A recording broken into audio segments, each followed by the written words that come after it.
David McKnight is director of the Annenberg Rare Book and Manuscript Library at the University of Pennsylvania Libraries.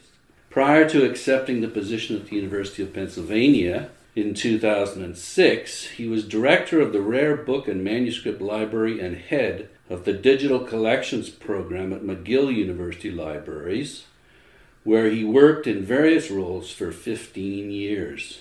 A past president of the Bibliographical Society of Canada, McKnight is currently founding co-director of the Philadelphia Avant-Garde Studies Consortium and a member of both the Grolier Club and the Philobiblon Club in Philadelphia. Welcome to the Bibliophile. Thank you very much. Today we're here to talk about this lovely, bright, new catalog of an exhibition entitled Printing the Canadian Imagination, which took place at the Bruce Beale Special Collections Library at the University of Alberta earlier this year. Correct. The exhibition was launched on April 26th, 2018, and it ran right through to the end of August of 2018 as well. The exhibition really is based on 30 years of thrilling collecting. In 2012, I decided, after having lived in the United States for 6 years, this is a bit of a confession, I decided that my Canadian small press little magazine collection, to which I was no longer actively adding materials, although I was still subscribing at that time to several publishers, including Rob McLennan's Above Ground Press, of which I still have a subscription. I decided that rather than the materials languishing on the shelves in my home, they would be better placed in an institution. Yes, I was collecting over 30 years, but around 1995, after I had completed my MA thesis on doing a descriptive bibliography of Canadian little magazines from 1940 to 1980, that what I had created was a research collection. As a professional rare book librarian, I spend much of my time working with donors and book dealers in terms of identifying collections of research value. The notion is to get the materials into the hands of scholars and students so that they can make use of this in documenting particularly print culture, of which I'm a great advocate and a participant in, I suppose, professionally. I'm a bit surprised, actually, by this. If you've spent 30 years around this material, collecting little magazines and chapbooks and literary magazines and such, you've seen all sorts of things. Yeah. Didn't you have any ideas of your own about this that you felt the world needed to know about? Well, I felt that I had made a contribution with my MA work here at Concordia University. And this may sound narcissistic, but at this point, around mid-90s, 2000, that I don't want to say that I had found every last piece that might make the ideal collection. But now I had already acquired runs of more than 600 periodicals representing 7,000 issues. I had a very good Coach House collection, which I had been working on separately. I'd also acquired through, after the death of my mentor, Win Francis, who was a pioneer in the field of Canadian small press publishing, who taught at Concordia for 40 years. I acquired Win's small press archive. And so it merged into this large collection, archival and imprint collection, representing 60, 70 years of modernist publishing in Canada. I didn't envision writing a book about this. There had already been a book written by Ken Norris, the little magazine in Canada. There's still opportunities to write perhaps a comprehensive history of the small press, Roy McSkimming has attempted something like that in his Perilous Trade, with more emphasis on commercial publishing necessarily than independent, non-commercial publishing. So I felt it was time. My dear wife was reminding me that we had to start downsizing because I had 10,000 books in the house anyway, and I have other collections in addition to this major collection. And I felt that it had matured to the point, like a bottle of wine, that it was ready for an institution to take over the responsibility of cataloging it and making it accessible. And that was really the motivation for that. I felt that it had matured and that it was ready for prime time in an institution. I had some anxieties about the notion that an institution might not want to accept responsibility for this. Yeah. And in fact, there were competing institutions.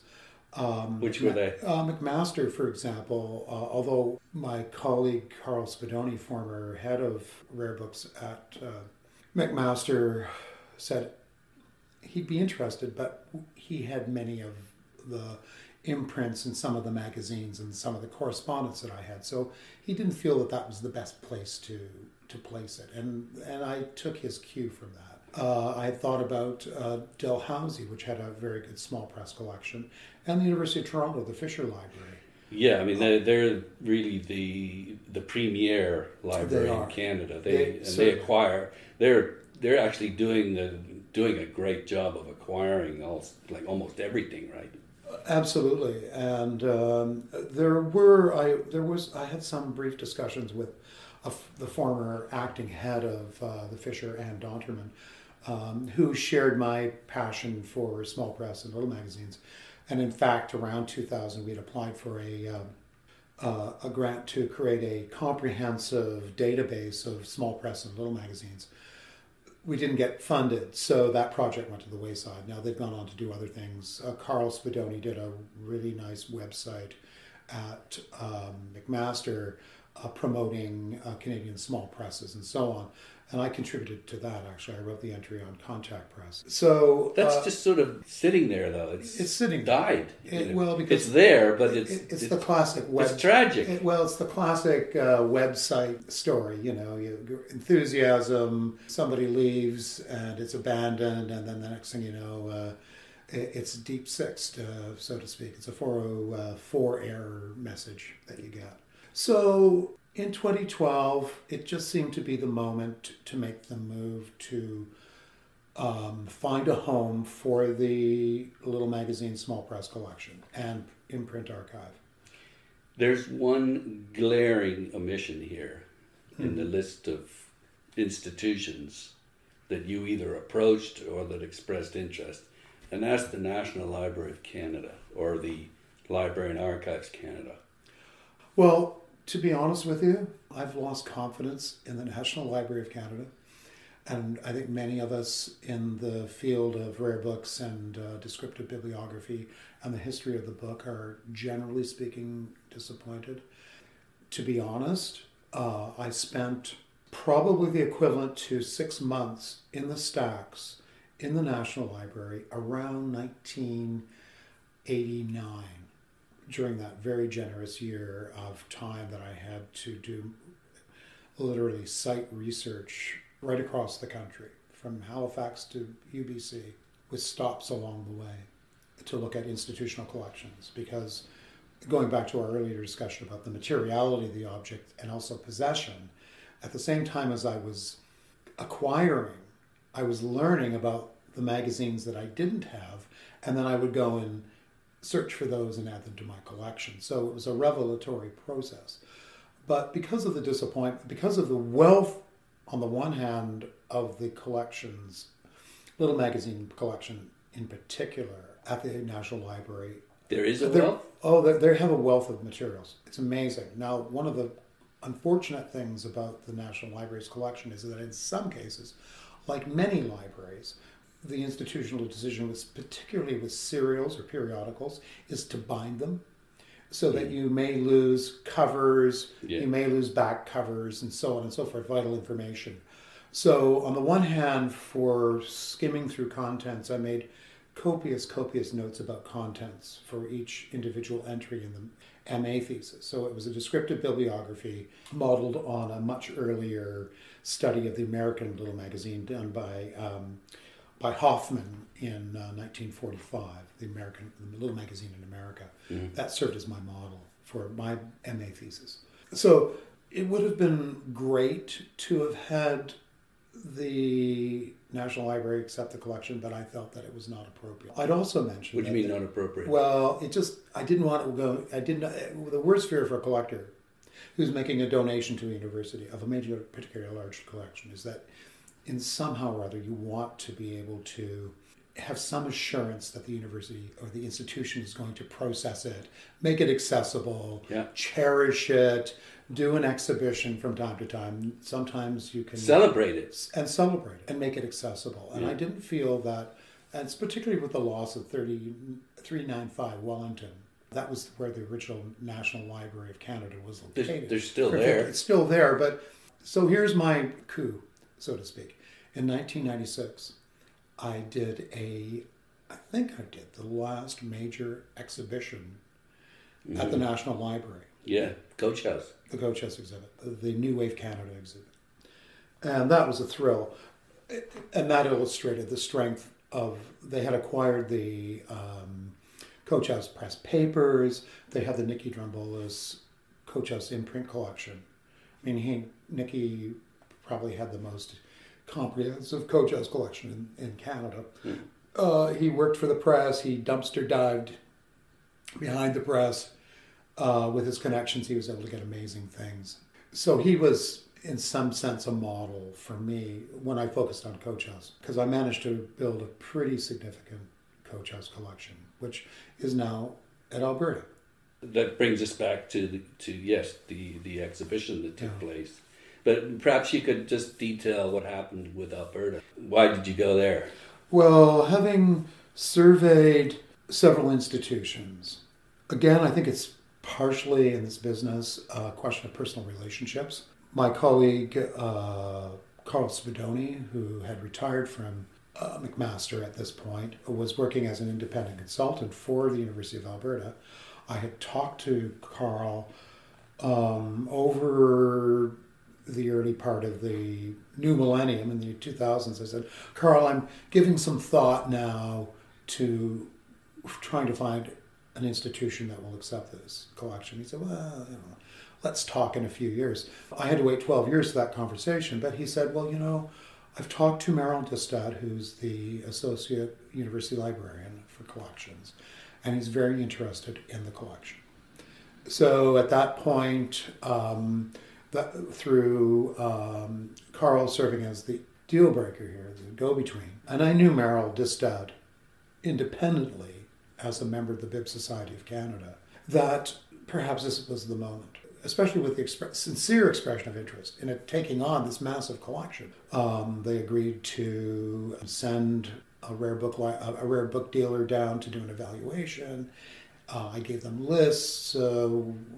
They were excited and thrilled to have the collection because they didn't have anything of this nature within the scope of the Bruce Beale Special Collection Center.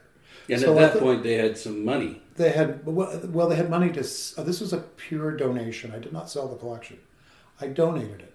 But you got a tax credit. I was able to. One of the attractive reasons for doing this, because other institutions couldn't provide this service, was that couldn't. The University of Alberta Libraries has a foundation in Chicago, so I could donate the collection through the foundation and get a U.S. tax receipt. Perfect. There was also another factor, and I'll confess this as well. As you probably know as a collector, and you may know other collectors, that collectors have partners and wives. And when you fill your house full of books and your wife continues to look agog at you and say, "What are you doing now? What are you doing now?" Mm-hmm. I felt that I had to demonstrate to her that the collection had monetary value. She knew that it had intellectual and cultural value. Yeah, I usually get, it's not worth anything until you sell it. Often I'll say, look what I found. I only paid $10 for this, And online it's worth 200. Even so, in my case, my wife Lillian Eyre, who is a professor, she teaches, her profession is music therapy. She teaches at Temple University in Philadelphia. All along it has been the fundamental battle between the notion of collecting and use. You don't read your books, she'll say. Yeah. I use my books, and then I get rid of them. I said, well, I collect books, and then we have to go into the wonky world of collecting. I remind her that it's not matchbooks, it's not bottle tops, it's books and periodicals. It's ideas. And ideas. And so, at any rate, I was able to demonstrate that it had monetary value. Very good. So that must have been very satisfying. Well, it was until, the reality is that as those shelves emptied, they've been replenished. Of course. I've gone off in a whole new direction, which I may talk about later, but I've gone off in a whole new direction. And at any rate, so we're in Alberta. We're in Alberta. So Alberta accepted the collection. They agreed to have it evaluated. They agreed to have it shipped. It was a pure donation. Yeah. And in acknowledging the gift, I agreed to, or their reception of the gift, and I agreed to do an exhibition. The exhibition was supposed to take place around 2015, but there were a number of other complicated issues, particularly with my work in Philadelphia at UPenn and so forth. And I just didn't have time to work on this exhibit. So it was delayed until 2017. Mm-hmm. But the incoming head of the Bruce Beale Special Collection Center, Robert Demeray, was very enthusiastic about the collection. And that really was exciting. And then when I spent a week there in the summer of August of 2017, the team, Bruce Beale Center, was incredible, and they responded incredibly well to the materials for the planning of the exhibit. And the catalog, of course, was a separate enterprise, but the goal of the catalog was to provide contextual historical information about the collection and also to provide a visual experience, which I think they've done a very good job of, the variety of materials in the collection. Mm-hmm. Because one of the, aside from using little magazines as a way of tracking literary history and individual authors, there is the material component. And little magazines and small presses were produced using a variety of technologies, from hand press to photocopy machines, mm-hmm. and everything in between, and certainly mimeograph machines. So I'm also interested in the technical story about the production of literature in the country. Yeah, and that very much so is important to Stan Bevington. Technology, he just adopted and adapted technology in a really almost genius fashion to be able to produce some of these amazing books. That was certainly what got me hooked on Coach House books, were their singular beauty. Yeah, in fact, I'm not sure, do they fit in? You've got a variety of different sections in the catalog. Coach House is the first, and then we have micro presses, Canadian small presses, which Coach House is the premier example of. Mm-hmm. Then you've got other Canadian small presses, Canadian little magazines, Quebecois. And I concluded with the archive. What do you mean the archive? The catalog and the exhibition mirrors the nature of my collection. Yeah. I had been collecting Coach House books earnestly from 1972. Although I had copies of James Rainey's Alphabet in my collection, and I became acquainted with the publishers of Applegarth's Follies and got involved in that little magazine production. And Applegarth's, one of the spin-offs that I should note, is Brick Magazine. It's a pretty decent spin-off. Well, it was originally, the first couple of issues were modeled on the production of Applegars. That were printed on a A.B. Dick offset printing press, and they used Courier font. And the notion of a book review, a contemporary book review journal, was very appealing, and that's how Brick started.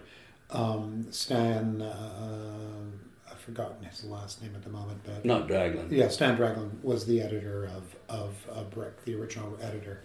But it's evolved into an international literary magazine. Yeah. And that's its own story in itself. But I became initially attracted to two presses in the early 70s. One was the Coach House Press, and the other was James Laughlin's New Directions. Mm-hmm. The New Directions project really got off the ground. I was buying new titles under the New Directions imprint, but when I moved to Montreal in 79, 80, I started to patronize the Word Bookstore. And there I would find early New Directions, published in the 40s particularly. Mm-hmm. Montreal was clearly, because of its stature as a literary city, with many fine writers and so on, living here and many fine bookshops, it was not.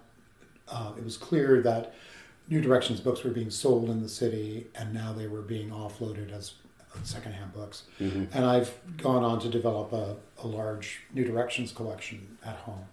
But it was really the novelty as a young Canadian. I mean, when I was 20 years old in 1972, and to discover the Coach House books and their design, and to get copies of Dainty Monsters or One I Love by Victor Coleman, and introduced to B.P. Nicol and Journey and Returns. These books were just fantastic. They bespoke the period in terms of their materiality. Yeah, well, they also, I think, compared to what Canadian book design was for the first half of the century. Absolutely. It's such a wonderful bursting of color and creativity. There were some examples, particularly at the University of Toronto Press in the late 40s, when there was, the University of Toronto Press published Here and Now, which was an important little magazine. Paul Arthur. Yeah. And it was beautifully done. And they did a tall 8.5 by 11, beautifully printed, unique cover. So that was a bit odd. But because I think partially it's just essential resources. You didn't have a lot of money. Even if you compare it with the contemporary magazines of the period, like, for example, Northern Review, it was really utilitarian in design. Yeah. Here and Now, its editorial exhorted Canadian publishers to produce beautiful books because we hadn't in the past. Or at least we hadn't experimented. There are examples, but there aren't a lot of fine press printing. There are examples. Jack McClelland, when he took over McClelland Stewart in the 50s, produced a series called the Indian File series. You may have those in your collection. They do, yeah. Paul Arthur. Yeah, and the Clanic, and at the same time, William McConnell out in BC did the Clanic Press books, which were quite nice. Stan Bevington, after graduating from the Ontario College of Art, was a photographer, graphic designer, printer. He was also part of the revolution, the pop revolution, frankly. I mean, he's a pop... The drugged-out pop revolution. Well, famously, they did a counterfeit ticket for the Jimi Hendrix concert, I think in '68, with a purple haze drop on the tablet, dropped onto the ticket. So they were part of Rochdale College. They were the printing press of the college. They printed the degrees. They printed Rochdale ephemera, money, and so on and so forth. That was the thrill about doing the 1976 exhibit. That was the 30-year... 1996? Yeah, 1996. Yeah, 1996. That was the 30th anniversary show. So, going back to the collecting, really, the collecting of Coach House took precedence over everything. Just because it's so much fun, isn't it? So much fun, and as a collector, I realized at a certain point I had a critical mass. Yeah. So I said, well, I must keep going. I don't have a copy of Journeying Returns. I was aware of it. One came on the market, I bought it. I got a completionist. Yeah, completionist. And then there had been a period in time, particularly after the exhibit in 96, where Open Letter did a special issue on Coach House. There was a brief recognition of the exhibition. Unfortunately, Coach House Press, Stan and Victor Coleman were at odds with the National Library. The National Library was at odds with me and Stan and Victor. Victor had written an essay in which he was going to be included in a beautiful catalog that we had been planning, and Stan was going to print it. But the editors at the National Library objected to Victor's essay and his disparagement of Margaret Atwood. So they deep sixed the catalog, and they produced this really crappy piece documenting these. They were committed to a catalog, but it was really, I wouldn't even call it utilitarian. So they met their commitment to documenting the exhibit. Mm-hmm. But it was at that time I was reveling in the archive and the books and the postcards. And I had already, so that collection in a way mirrored, that exhibition rather, began to take on aspects of my own Coach House collection. And it wasn't until I moved to Toronto in 76, 77, and I mentioned this in the catalog in the introductory essay, that I went to Paul Stewie's. I was working in the commercial book trade for classic books. The venerable Montreal book chain had opened up stores in Toronto, and I worked at one of their premier shops on Bloor Street. I discovered Paul Stewie's, Paul Stewie, literary critic and Canadianist. He was part of the Toronto literary scene at the time. He wrote a book, I forgot the title right off the top, but he was a bit of a crank, sort of like John Metcalf in a way. Mm-hmm. Excellence over mass production. Yeah. And I walked into the bookshop and I bought a couple of books. Paul Stewie had just a little second floor bookshop, might have been called Paul Stewie's Bookshop or The Bookshop or something like that, just off Spadina and Harbour, near U of T, Robarts Library. And I found David Adams Richards' first novel, Coming of Winter. So that was exciting, from Oberon Press. Mm-hmm. So there's a new imprint, publishing a cloth edition of a relatively unknown maritime writer. So I bought that. Printed by yeah, it was one of the volumes. I think they did everything. I think so, yeah. And I also found the first 15 issues of Tamarack magazine. Because I've been immersed in the 60s and the post-60s world of pop and drugs and sex and rock and roll, and Coach House and other exciting small press activities that were going on in presses, especially across the country and so on, I found the Tamaracks. And that got me thinking, well, maybe I should find more pet Tamaracks. I've got 1 to 15. They're 82. So that's really when I started to expand the collection, because I'd had my few issues of Alphabet, my Applegarth Follies, the growing Coach House collection, and I was now in Montreal.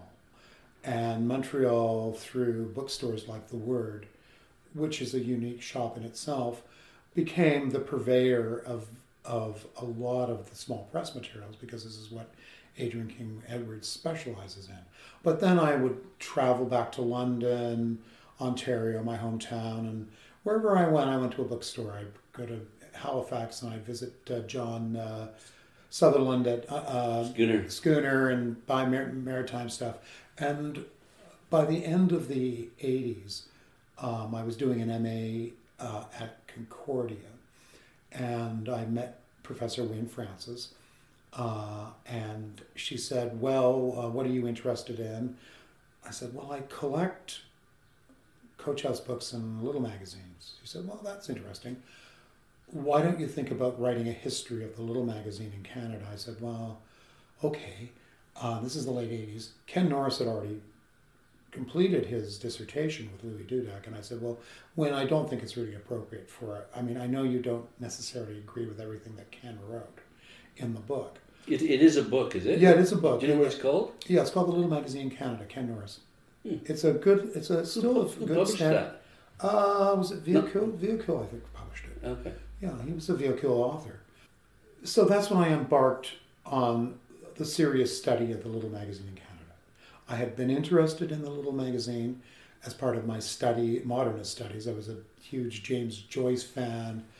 Let me just break in here with a little context. This is your introduction to the catalogue, where you say that modernist writing was published in avant-garde literary reviews and little magazines for small-run, iconoclastic, non-commercial literary magazines that privileged experimental poetry and fiction.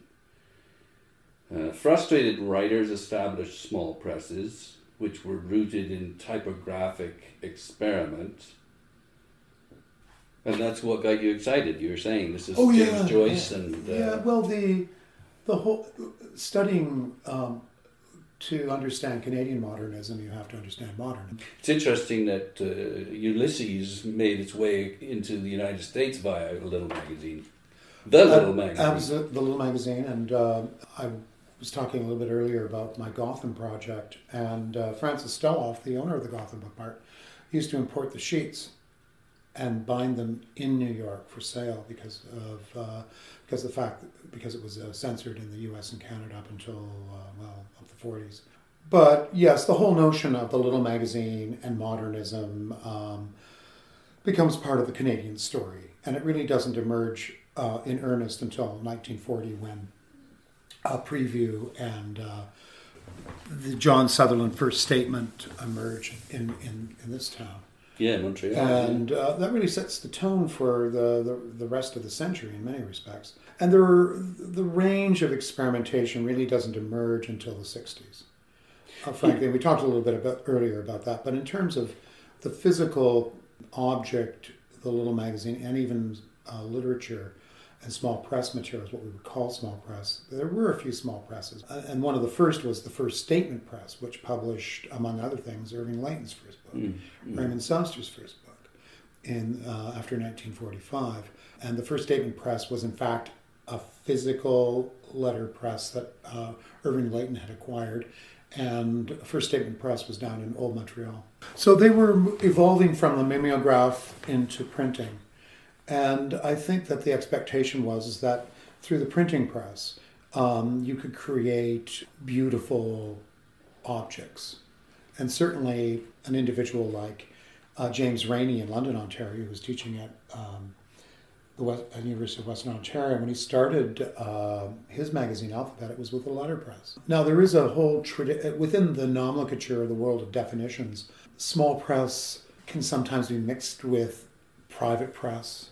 It can, but there's quite an obvious difference. And it's an obvious difference, especially in terms of the whole business of the mechanics of printing and the ultimate object. In a way, I've always believed that the first 10 years of the Coach House Press represented the merging of the ideals of the private press and the arts and crafts press with literary experiment.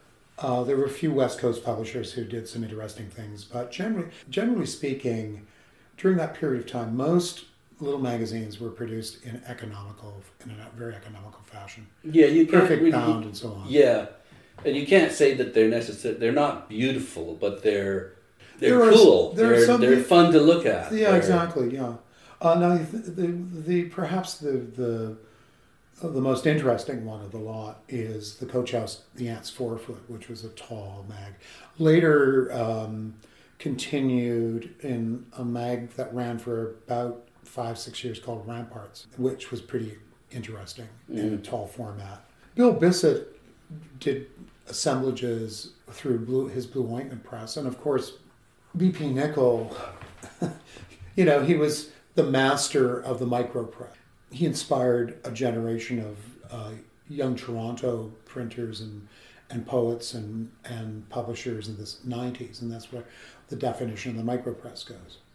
So just back to this notion of the construction of the collection. So the Primo collection was the Coach House Press initially. Mm-hmm. And then as I was, look, they were cheap. Coach House books can be expensive. Now they can, yeah. They can be. Some of them, yeah. And even then, like a Journeying in the Returns, a first edition complete, it had to have the 45 RPM recording in it and the flip book. Frankly, I paid $600 for that around 1995. So within the Canadian market, Coach House books are expensive. Well, they're not all expensive. Not all. There's quite a few you can get for $25. Oh yes, absolutely, yeah. So the Primo first generation were difficult to find, but they're findable. They're not rare. Sorry, I'm just going to butt in here and say, in your introduction, you say, what was I really going to collect? Everything is futile and expensive. I think most collectors from experience know that. It's like you get so excited about collecting, but you don't really know how to refine your efforts. When I was a student in the integrated studies program at Waterloo, I met several instructors who guided me in my reading. The notion of the integrated studies program was that you did whatever you want. You didn't have to take classes, and you'd end up with a degree at the end of 4 years. I liked that. All I had to do was read and meet with a tutor once a month, report on my readings, and I'd leave and do more readings. But at this particular point, I discovered through Jameson that... Mac Jameson. Yeah. Tell me a bit about him. Mac was born in Woodstock, Ontario.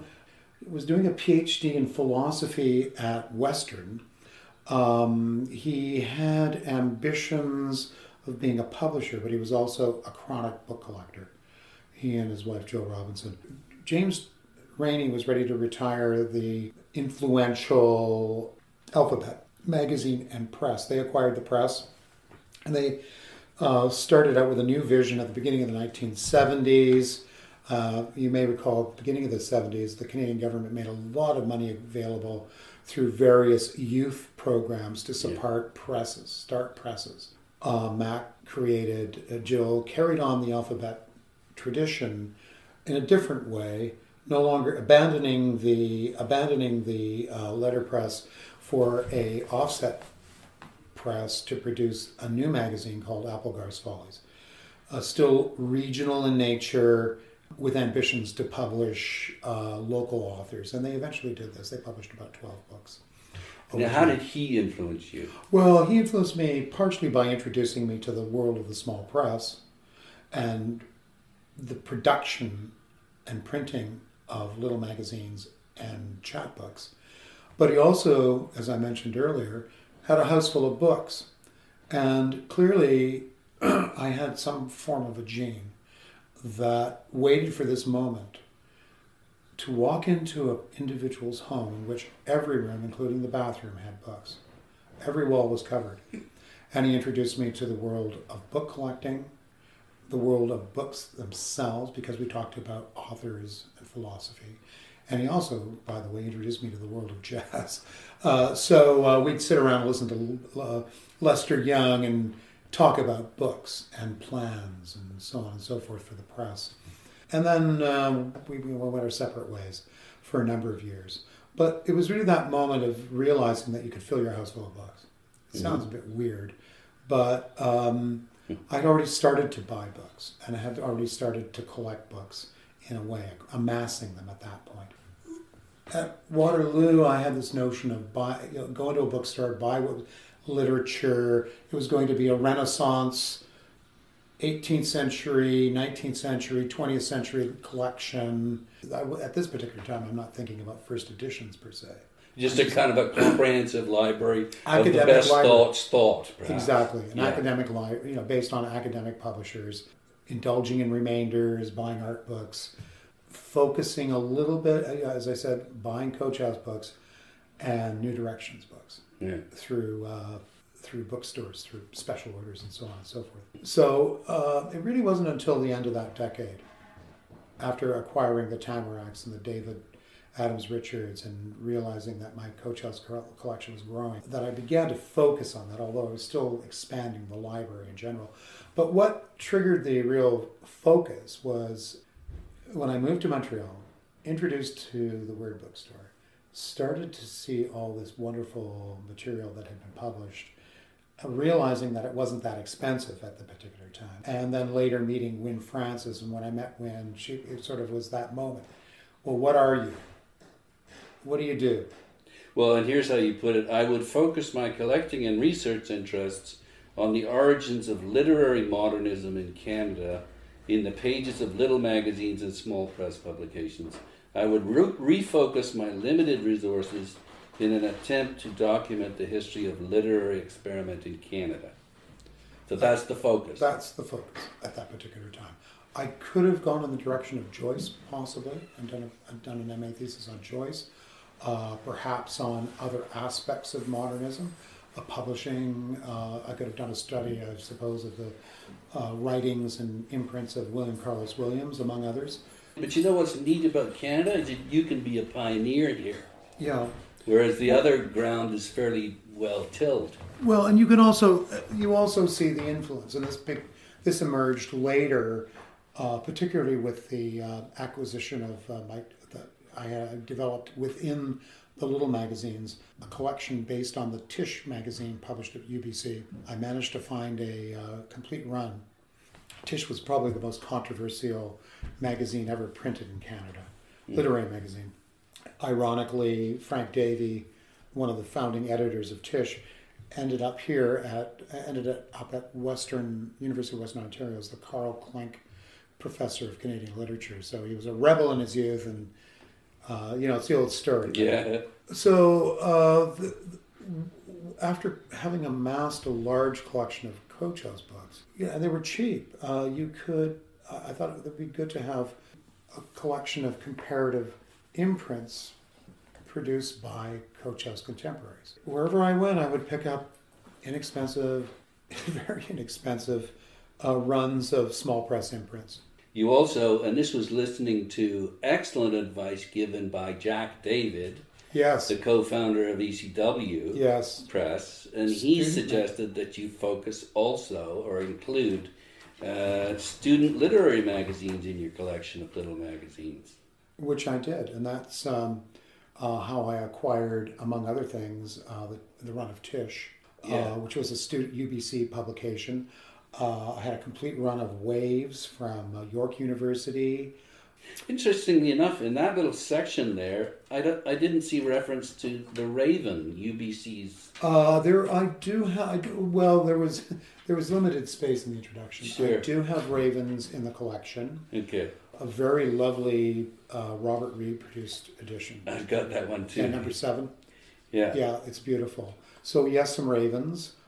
Literary, the Edge, not the Edge. What was the Forge, McGill's little magazine. Okay. So wherever, and I worked over the library here, so I collected the student output that would appear. Wherever I went or saw advertised, I would buy student little magazines. But the prize was the Tisch magazine. Okay. I was very fortunate to acquire a complete run at a very decent price. How did you get that? I found it in a catalog in the late 90s. William Reese, bookseller out of Connecticut. Yeah, sadly he died not that long ago. The late William Reese. Yeah. Well, the story continues. I don't know whether you know his Terry. I've forgotten Terry's last name, but anyway, one of the key members of the Reese staff produced in the late 90s a 2-volume catalog focused on little magazines. In the first volume, I discovered a complete run of a little magazine that was produced by First Statement Press in 1948 called Index. And the last time I'd seen Index at that point was the Concordia copy, which was, I think, in the Ralph Gustafson collection, and it was literally falling apart. It was crumbling. It was... it had not been preserved very well. And it was an important magazine because it was a literary review. It's not publishing creative writing, it's publishing reviews of other writing. And so you were able to get a chart, the sense of the intellectual activities of the day, current thoughts by Canadian writers about other writers. And it was James Laughlin's copy. So I said, there's Index, I got to get that. And then I went through, and there was Fred Waugh's Son that was produced, I think, 3 issues while he was at Buffalo. And that connects him to Robert Creeley and the Tisch scene. I mean, he was part of the Tisch scene as well. Mm-hmm. So the West Coast poetry scene, the avant-garde scene, the influence of Charles Olson and objectivism and so on. And that's the other dimension of studying these magazines, are the literary moods that sometimes inspire them. So then I go to the Tees, and there was a complete run of Tisch for $800. Pristine. Half of the issues were addressed to Allen Ginsberg, and the other half were addressed to the 8th Street Bookshop. So what provenance? Yeah. What provenance, especially the Ginsberg. Ginsberg published a book through Coach House, didn't he? Yeah, The Iron Horse. Yeah. The Iron Horse. It cost me $800 US. Wow. In Canada, that would have been a $2,000 purchase. Wow, that's serious collecting back then for a young, young man. Thank God for, as I've said elsewhere, thank God for credit cards. Thank God for credit cards. Yeah. So that was an important acquisition. But I would also say that over that period of time, booksellers become, and I think I mentioned this in the catalog, part of collecting is getting to know book collectors. I mean, other collectors, of course. And dealers, too. And book dealers. And I was very fortunate across the country to have very supportive book dealers who knew what I was collecting, particularly with the Coach House. After, you probably know about the story of 96, when the Coach House was, after an interregnum period. The Coach House broke up around, 1990. And it was acquired, the imprint changed, the iconographic wheel of the press disappears, and there's a new logo and a new colophon. And a new focus, obviously. And a new focus. They wanted to make money. They want to make money, but it didn't work out. Yeah. But I was able to acquire some great original Coach House materials through Annex Books in Toronto, Janet Featherling, or Janet Exeter, she is now. And she's still alive? Yeah, she's still alive. She spends much of her time in Mexico, actually, with her second husband. Mm. But she had acquired a lot of great Coach House material, postcards, posters, odds and sods, which I was able to add to my collection. So I was very pleased about that. So who else? What other book dealers? Well, certainly Adrian was very important. John Sutherland in the West Coast. And I used to deal regularly with, out in BC, Bill Hoffer. Bill Hoffer was important. He published a bit too, didn't he? He did publish a bit, yeah, with John Metcalf, the Tank series. So they did some cool things, and Hoffer's catalogs alone are worth their weight in gold for his sardonic comments about Canadian writing. And a couple of dealers in Calgary as well who were important. But it was also actively subscribing and contacting the publishers and the magazine editors. Yeah, because a lot of them have backlists, right? They have backlists, and I was combing through, at that particular time, in addition to collecting little magazines, I was collecting like the Poetry Toronto, so newsletters, anything that had a newsletter out of Ottawa, several dealers as well. But it was really through this network of book dealers, publishers, editors, that there were a couple of collectors, not very many, but some. Even someone like Nikki Jambolis in Toronto, who's now in Thunder Bay, of course. We had a correspondence. I got to know J.W. Curry, whose 304 books in Toronto was very important. He's in Ottawa. He's in Ottawa now. Industrial Sabotage. I have donated a complete run of Industrial Sabotage. I was getting a lot of ephemera from him. It was really a matter of building this rather elaborate network of dealers, publishers, in terms of being able to amass the collection. And letting also, them know, and so you have not just your eyes looking, but a whole. Yeah, I had at one point I had probably 30 or 40 subscriptions. Right. Yeah. And I going through issues of things like Poetry Toronto, new listings of magazines. I always went for the new listings. Mm-hmm. I was always looking, searching retrospectively. Well, you really wanted to be comprehensive, didn't you? Absolutely, that was your goal was basically to get examples of every, if not a complete run, of everything that had been published, with a modernist bent in the country. Since the earliest piece in the collection dates from 1929. I acquired it from Nicky Drimboli. The Privateer, published at U of T, and includes Dorothy Livesay's first poem, printed poem. But what Nicky said was, well, I don't really do periodicals. A lot of book dealers didn't do periodicals. Adrian King Edwards was unique in that way because they were a nuisance for many book dealers. Yeah. You can't really get that much for them, and they take up space. Right, they take up space, and you might have 3 issues of one mag and 2 of another. So their notion of being completist was sort of was not on their radar. But nevertheless, wherever I traveled, I would go to a bookstore, and even visiting my mother-in-law and father-in-law in Sudbury, Ontario, I'd go to Wolf's Bookshop and see what I could find. And I occasionally found a treasure. The Black Cat Bookshop, gone now. So it was a combination of retrospective buying through dealer catalogs. One of the other most important, and I reference him in my acknowledgements, was Nelson Ball, who is in Paris, Ontario. Yeah, that's an amazing house he's got there. When I went growing up in London, I would go back to London quite often to see my family, my parents, and when I was living in Montreal particularly.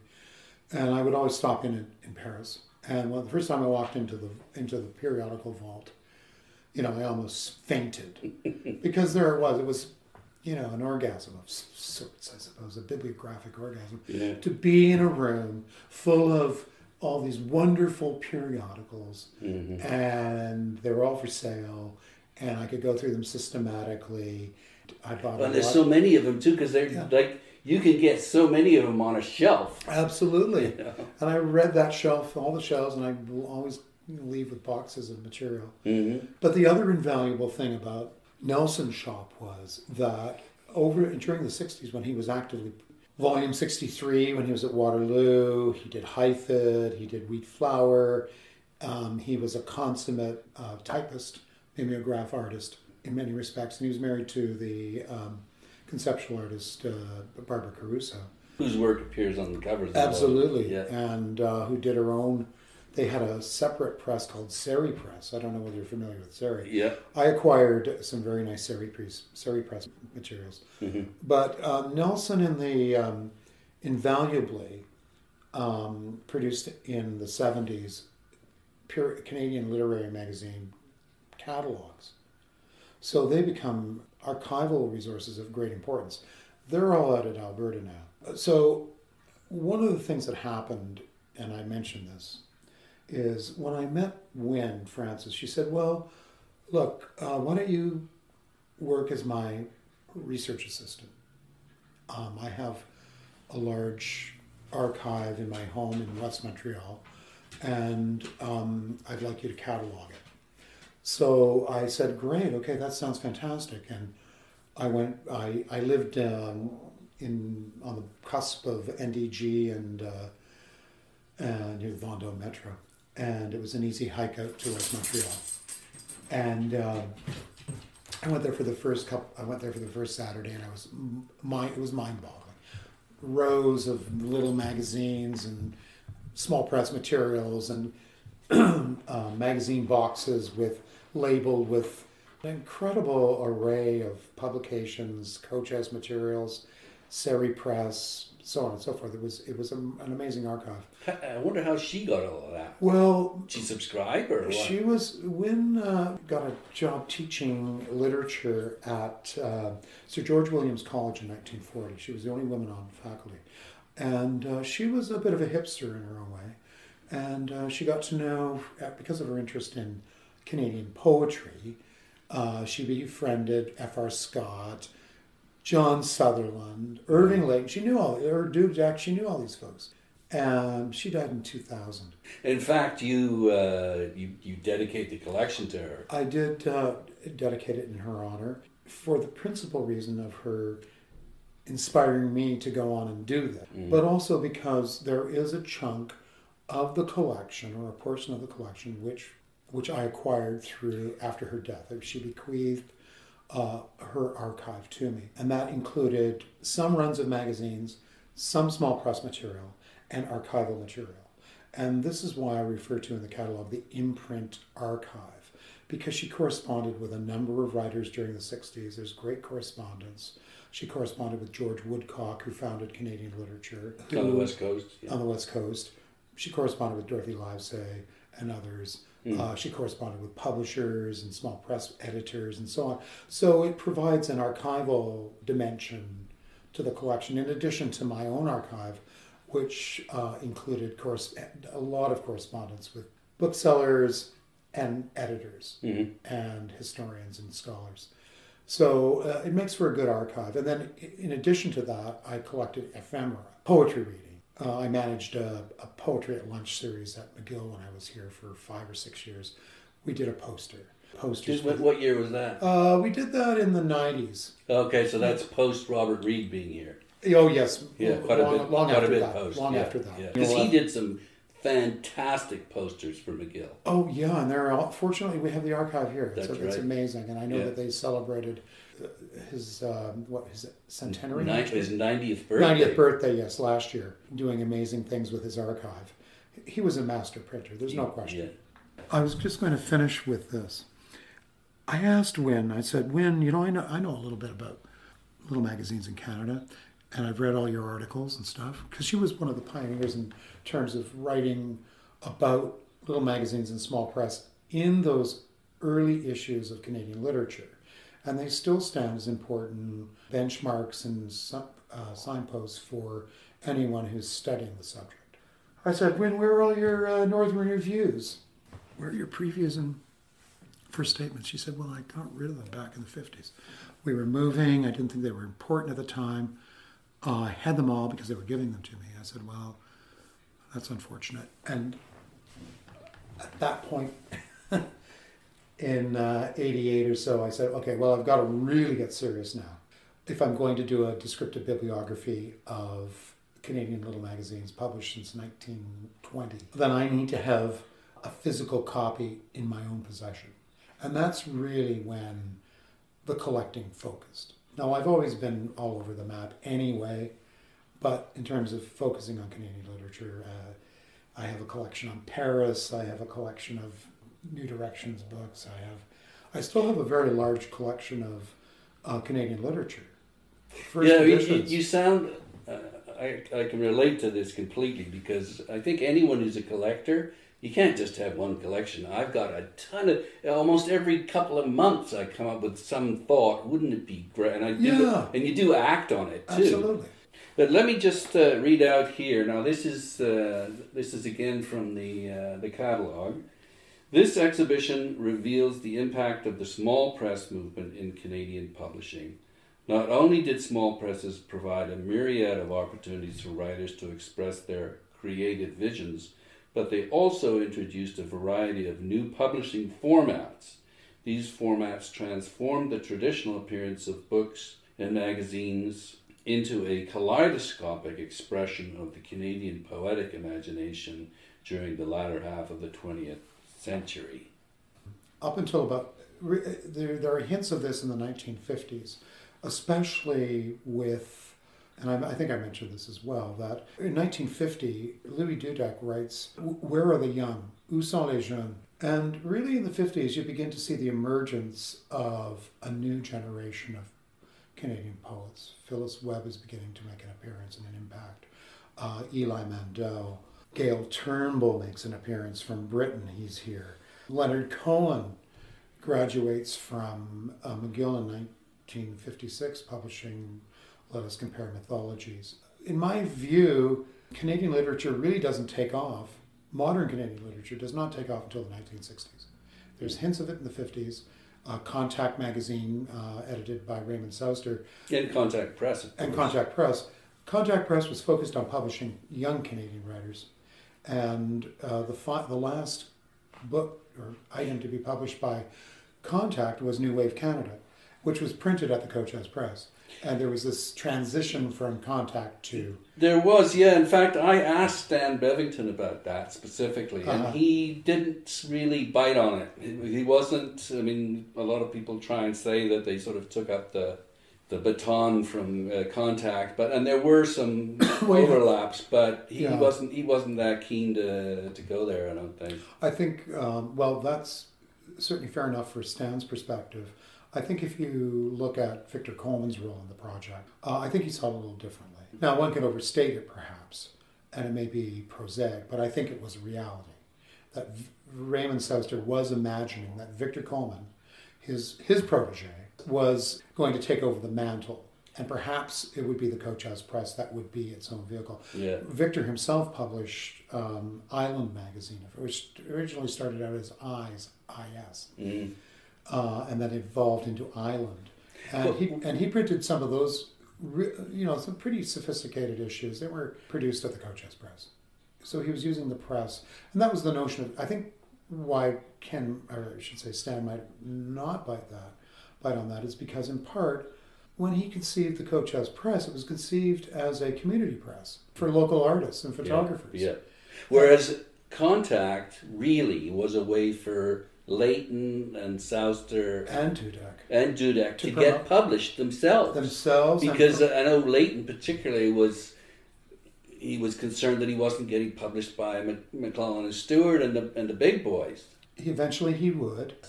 Beautifully too. But this was a way for them to basically say, here we are, if you're not going to publish us, screw you, we're going to set up our own thing. That's right. And there were spin-offs. Again, this goes back to this notion of one of the threads that runs through this whole discussion is the notion of regionalism. Mm-hmm. I mean, geographically, it's a legitimate scholarly study.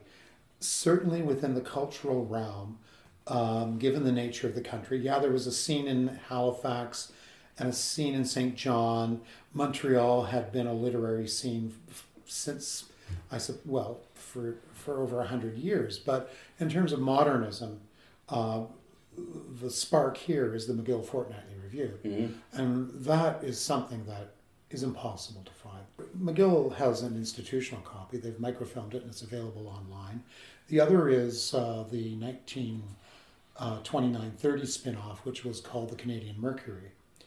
Yeah. And the Mercury was very important. F.R. Scott, after the McGill Fortnightly Review gang broke up, some going to Paris, some going to Berlin, Scotland, F.R. Scott remained, and he and a couple of other of his cronies, including Leo Kennedy, founded the Canadian Mercury. How long did that last for? It lasted for 4 issues.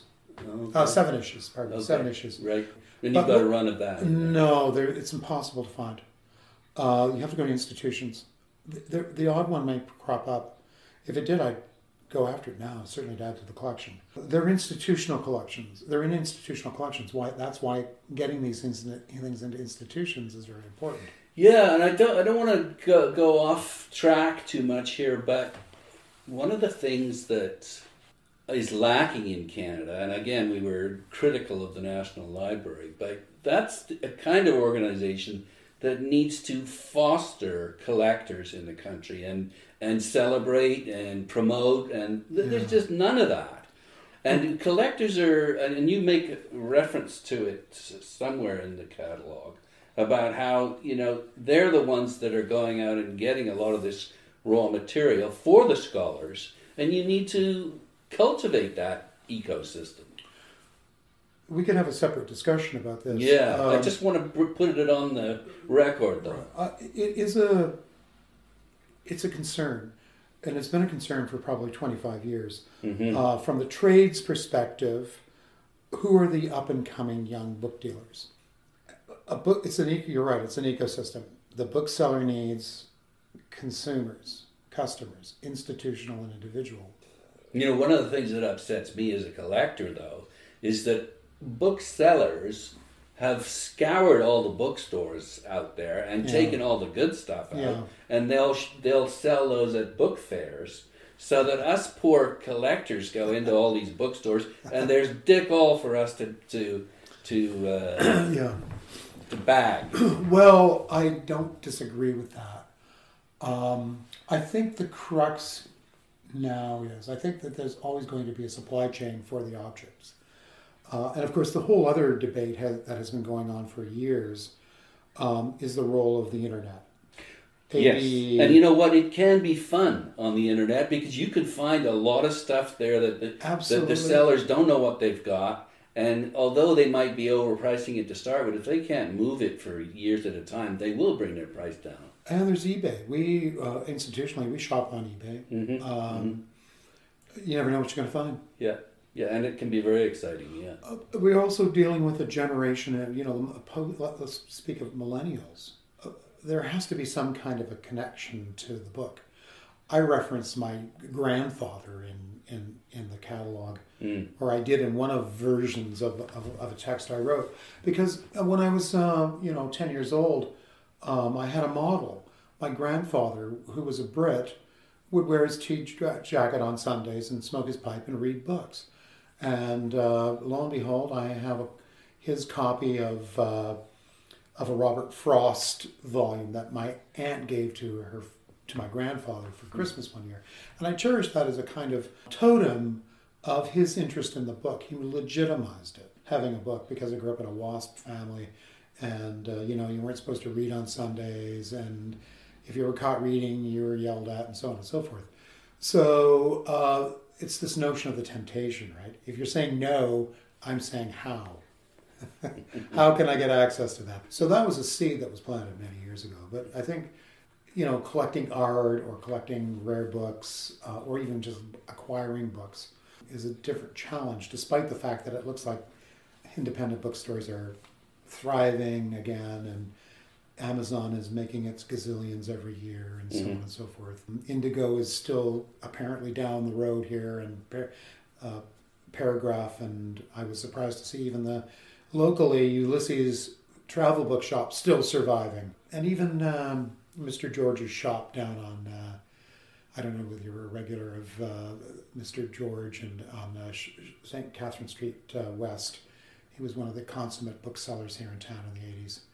Someone to talk about it another time, perhaps. He's still here? No, he died several years ago. Okay. Let's just jump back into the catalog. I was very happy to see that you included speaking of Ken Norris's Vegetables poems that Beale published in 1976, where they've actually got the pack of seeds on. I've got one of those somewhere, but I just love that. I talked a little bit about my wife. Yeah. Earlier. That was her favorite piece in the entire collection. She said, "Are you giving that to Alberta?" I said, "Well, yeah, it's part of the collection." She said, "Oh, it's my favorite book."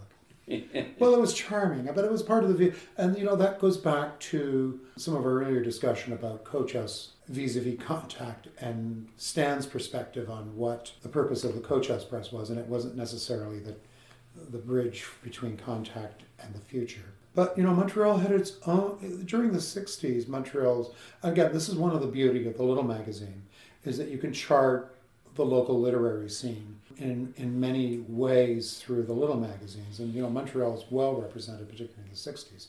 But it really isn't until the Vehicle Press gets going in the mid-70s that you begin to see a kind of new energy in the scene. I mean, they did have 3 giants or 4 giants looming over them, and they were still alive at the time. F.R. Scott, Dudek, Layton, of course, and then in the background is Cohen.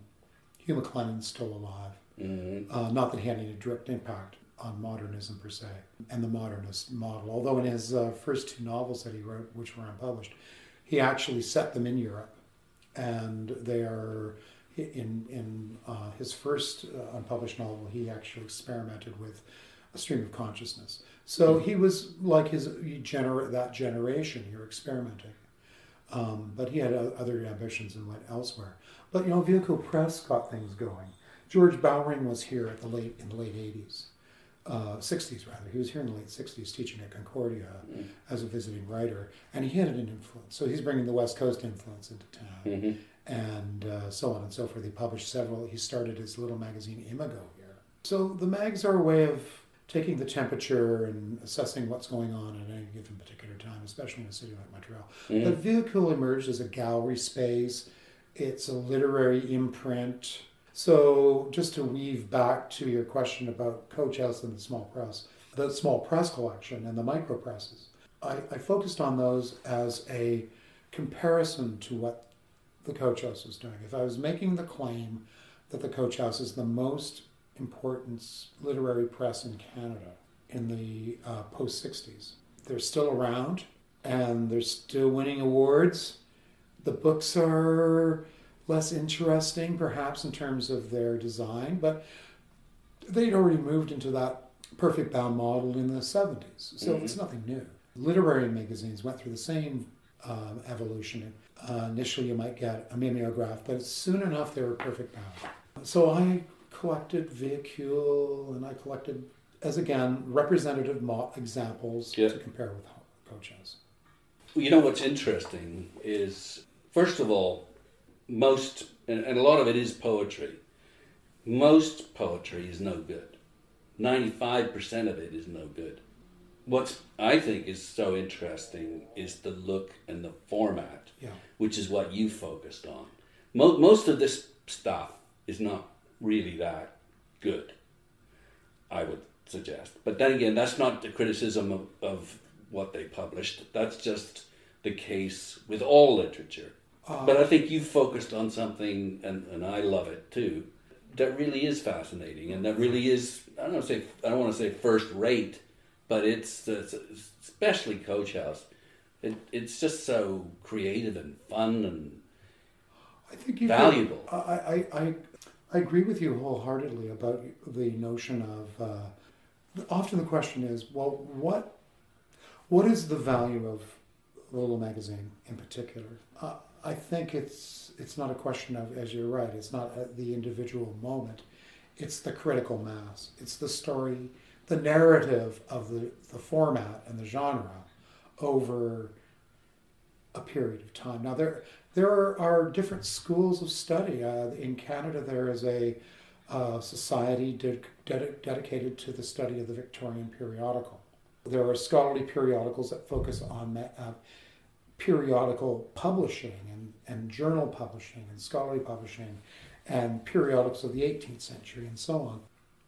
When I first got involved in the Canadianist game after I met Wynne in a serious way, going back in time, you went back to the Quebec Gazette that was published in the 1790s.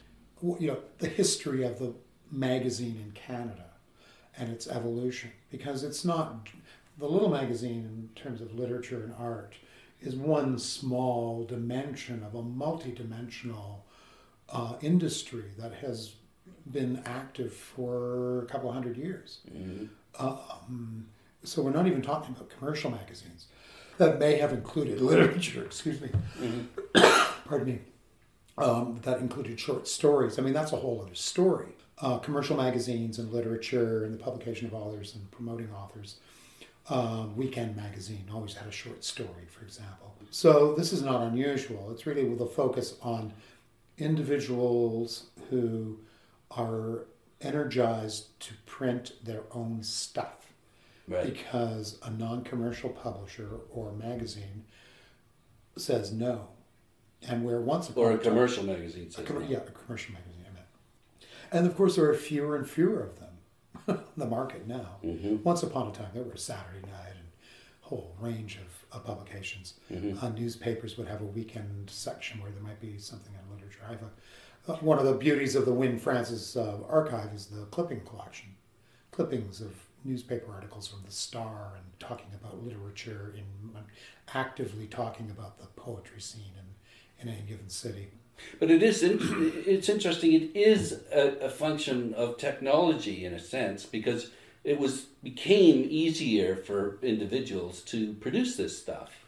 Absolutely. Well, if you compare the newsprint versions of, let's say, McGill Fortnightly Review to the printed issues of, let's say, the Canadian Mercury, they could sit on a magazine stand very well as early examples of commercially printed literary content by, shall we say, modernist-inspired writers.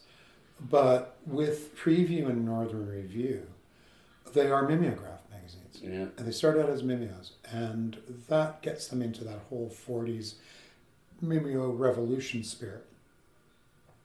I managed to acquire a nice little run of Harold Horwood's Newfoundland magazine called Protocol. They produced 7 issues. I had 6, including notably number 1.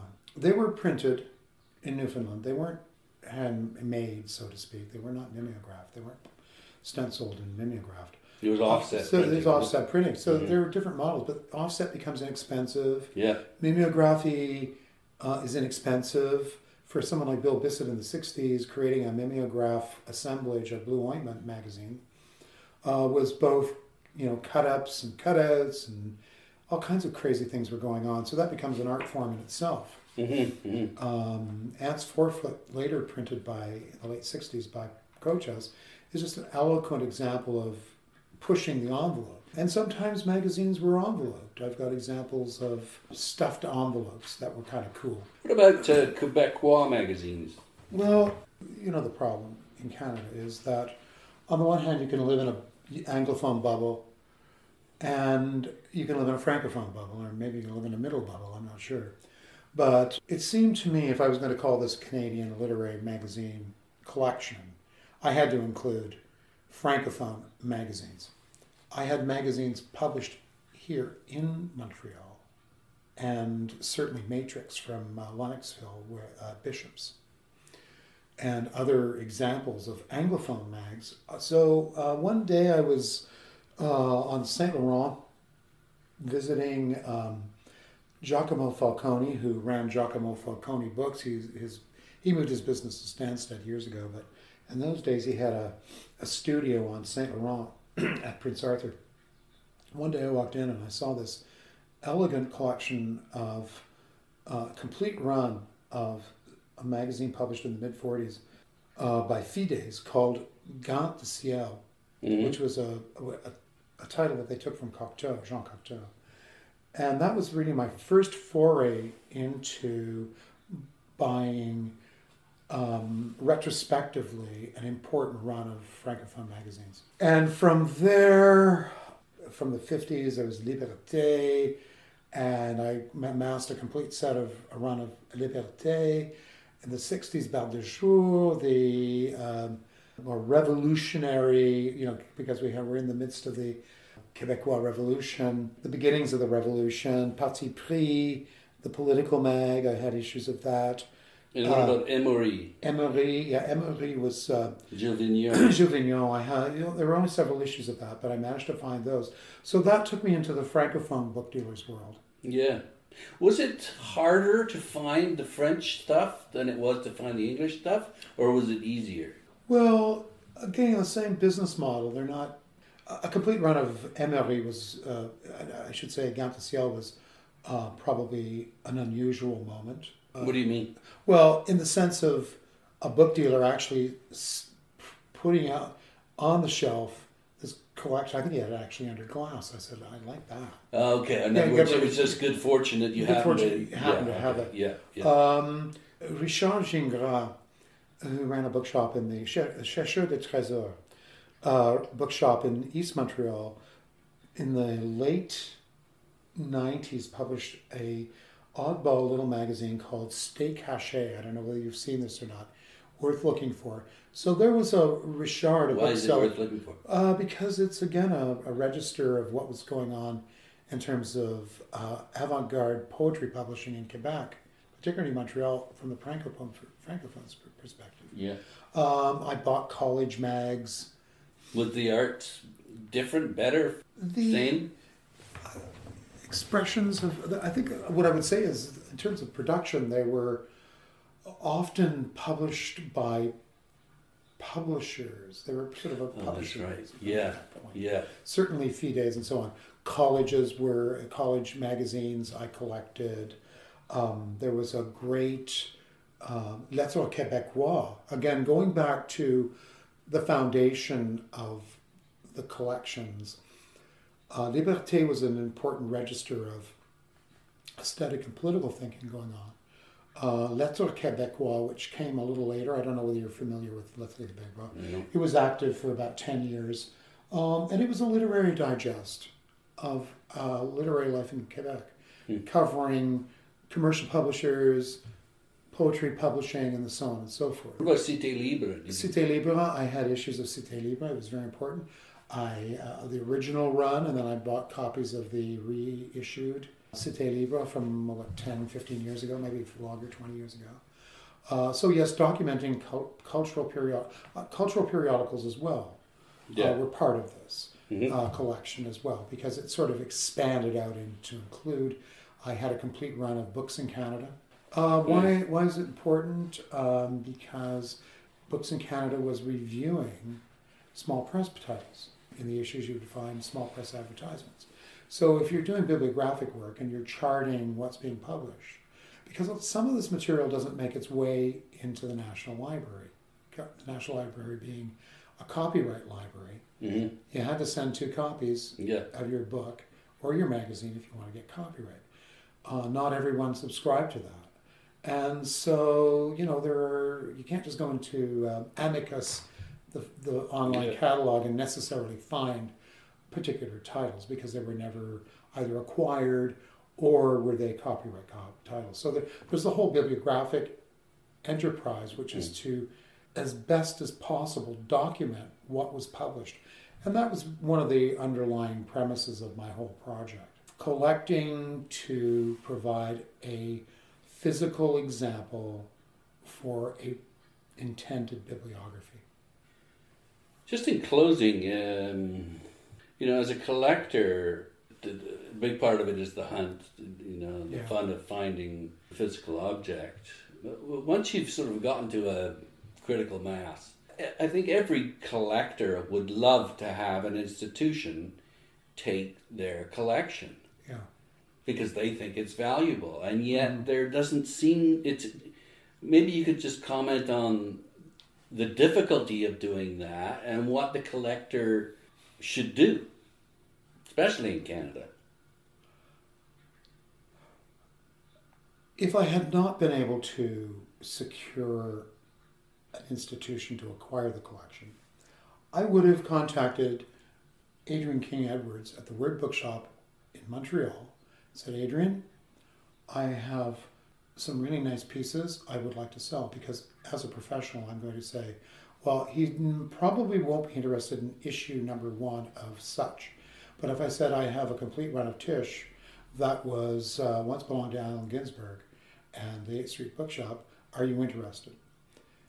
I might have gone that route. I could have gone auction route, perhaps, given the nature of the collection. What about, and again, this is closing down here, but the collector making the case, coming up with the stories for each book, and then making the case for their collection in a small little catalog. That's fun too. And as I say, when I started off this conversation with you, I was a bit surprised that you hadn't presented any thoughts about all this material that you pulled together, but you don't really.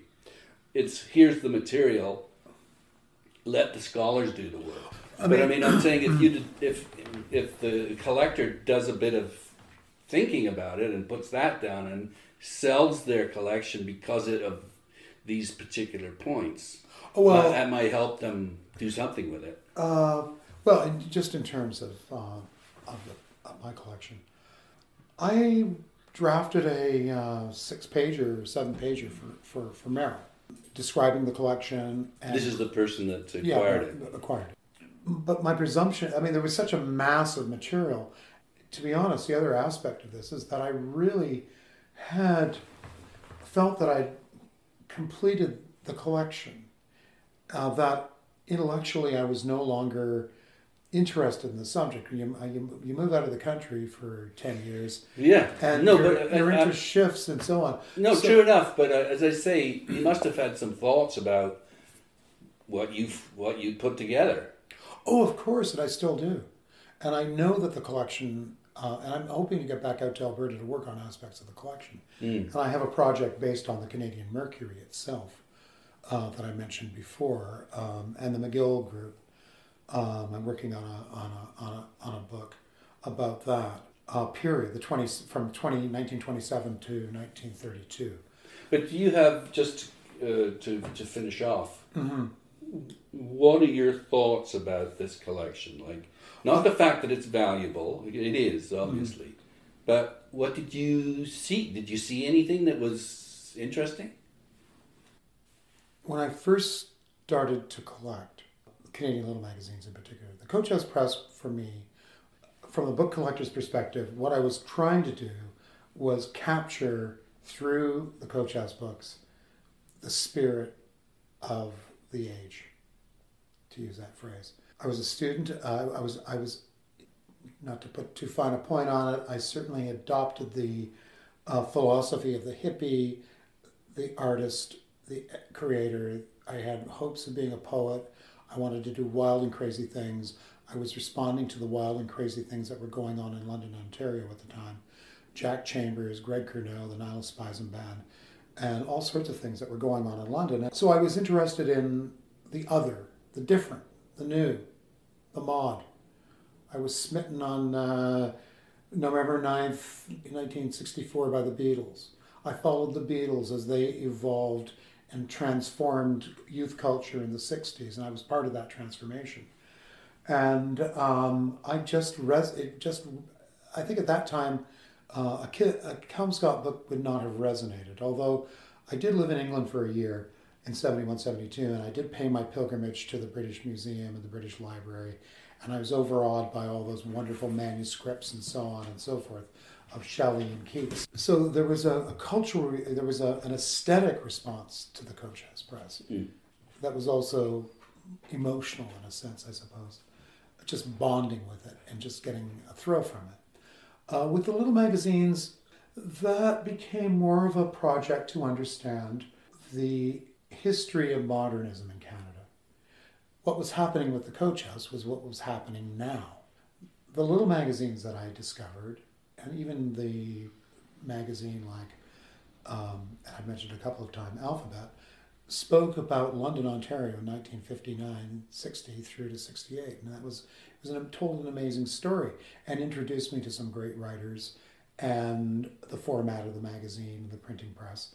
But by the time I found that run of Tamarack Reviews, my position was changing. I realized that these were the materials in the laboratory of the study of the printing of the Canadian imagination. And not only were the formats of interest, the editorials were of interest, the contents were of interest. And I soon began to realize that there were more than one or two. There were 600. There were 700. If I included the Francophone magazines, there were 800. And if I included the cultural magazines that I was amassing, there were over 1,000. And this represented intellectual creative production from 1920 to 2000. And so, no longer living after 2006, no longer in Canada, I did continue to add for a few years. But intellectually, it was dormant for me because of no longer collecting. But I realized it had historical value and research value and importance. So that's what prompted me to find a home for it, because if I wasn't using it, somebody else certainly could be. So that was the rationale for that. And I also knew that, like other university special collections, the Bruce Beale Special Collection Center is interested in promoting the history of the book. They're interested in collecting and book collecting and collectors. Although vainly I'm pleased that they accepted the collection. As I say, it was a good deal for them too. Yeah. They got This is a fantastic idea, and you executed it beautifully. And I donated it to them without any expectations. I'm not sure whether I answered the question, but... No, you didn't. The intellectual work was done on my MA thesis. I spent 5 years working on that project. I met many publishers, many editors, corresponded with a lot of folks. I saw a lot of material. So I felt that might be the bridge to another narrative. I had the Ken Norris book sort of hovering over me. And of course, the Roy McSkimming, and I wasn't sure how to shape this into another book. The book really is this catalog and the exhibition that I did at the National Library in 1996 on the coach house. Well, then listeners can acquire this.